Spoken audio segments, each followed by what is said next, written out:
तर एकदमच फास्ट आहेस. मी आत्ताच अहिल्या मॅडमला सांगत होते की आधी तुझं काम बघूया मग ठरवूया. पण तुझी इतकी तयारी आणि एवढे छान चॉईसेस बघून मला तर असं वाटतंय की अहिल्या मॅडम आपल्या स्कूलच्या प्रोजेक्टसाठी अनुष्काच परफेक्ट आहे. बेस्ट आहे.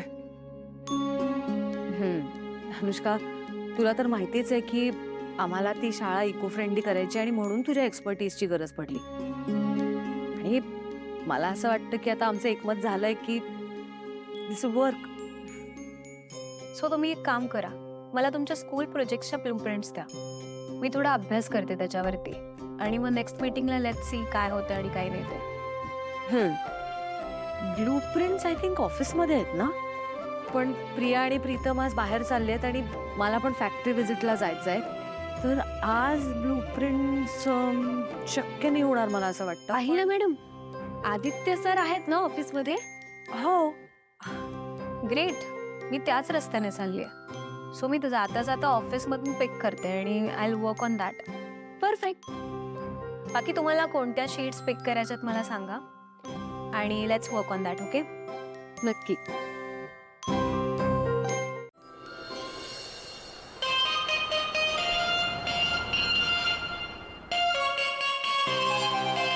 येस.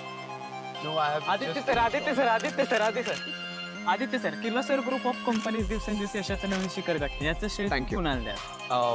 ॲक्च्युली आमच्या लाखो कामगारांची मेहनत, माझ्या आईचं प्लॅनिंग, तिचं डेडिकेशन, माझ्या बाबांचा पाठिंबा, Paru. Because of this our company is on the path of success. Paru कोण? पारू आमच्या कंपनीची ब्रँड अँबॅसिडर. ती जेव्हापासून आमच्या कंपनीत आली आहे, आमच्या कंपनीने फक्त ग्रोथ बघितली. In fact she is lucky.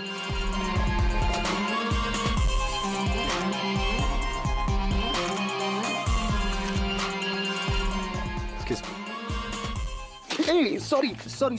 I'm so sorry. I'm really sorry. So sorry. तू इकडे काय करतेस? या प्लीज. ऍक्च्युली मला अहिल्या मॅमने सांगितलं की प्रोजेक्टचे ब्लूप्रिंट्स तुझ्याकडे आहेत. म्हणलं ऑन द वे आता एक काम तुझ्याकडे करूया, आपण ऑफिसमध्ये बसून बोलू. Please excuse me. बस किती काढास फोटो. Please this way. तू प्लीज टेन्शन घेऊ नकोस. मी करतो सगळं सॉर्ट आउट.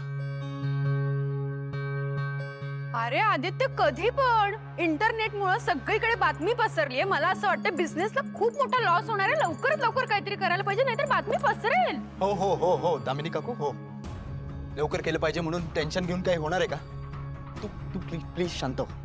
आई, मी इंटरनेटवरून सगळं कॉन्टेंट काढायची व्यवस्था करतो. त्याची काही गरज नाही.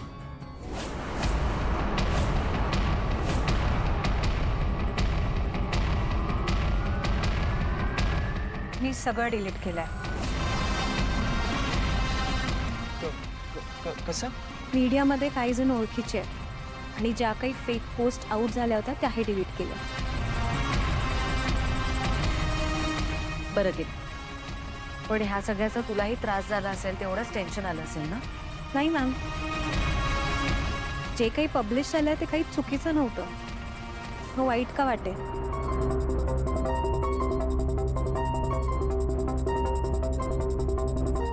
आणि तुम्हाला माहिती आहे मीडिया कशी वर्क करते.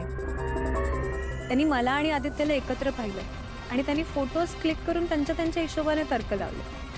मी त्यांना त्यांचे न्यूज चालवायचे असतात ना. सो मला या सगळ्या गोष्टींची सवय आहे. इनफॅक्ट त्यांनी आता बिझनेस रिलेटेड पब्लिश केलं, पण ते पर्सनल आयुष्यात पण खूप ढवळाढवळ करतात. I do manage that. हो, बरोबर बोलतेस ना अनुष्का. आम्हाला ना अशा फेक न्यूजची सवयच झाली आता. मागच्या वेळी पण आदित्यचं आणि पारूचं पळून जाऊन लग्न झालं. दामिनी, बास प्लीज, तुझं तोंड बंद ठेव. मॅम एक मिनिट, मी समजावते त्यांना. तुम्ही कोणत्या न्यूजबद्दल बोलताय? मी आणि आदित्य नवीन व्हेंचर खोलणारे हेच ऐकलं ना तुम्ही, की त्या न्यूजबद्दल नाही? कोणती न्यूज? नाही, हे मला नाही माहिती. तुमच्या दोघांचा फोटो आलाय आणि त्यावर असं लिहिलंय की तुम्ही दोघं लग्न करणार आहात. तुमच्या दोघांचा लफडा आहे. दामिनी मॅम,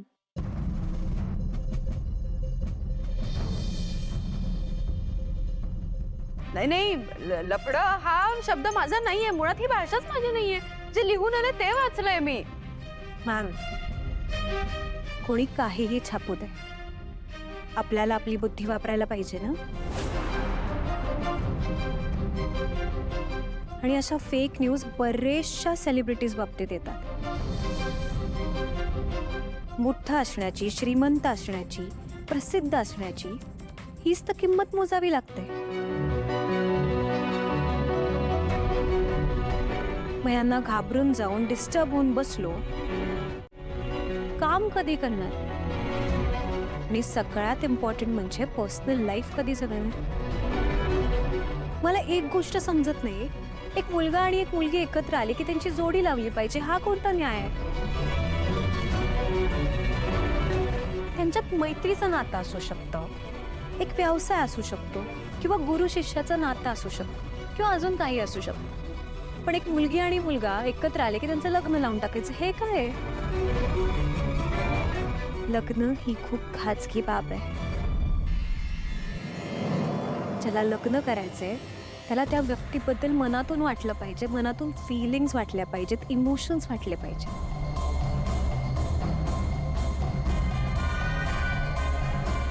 मला या व्यक्तीसोबत राहायचंय. तुम्ही जोडी लावून दिली म्हणून जाऊन लग्न करायचं असं होत नसतं. अशा नात्यांमध्ये सगळ्यात इम्पॉर्टंट असतं ते कंपॅटेबिलिटी. नाती अशीच बनतात, कळलं?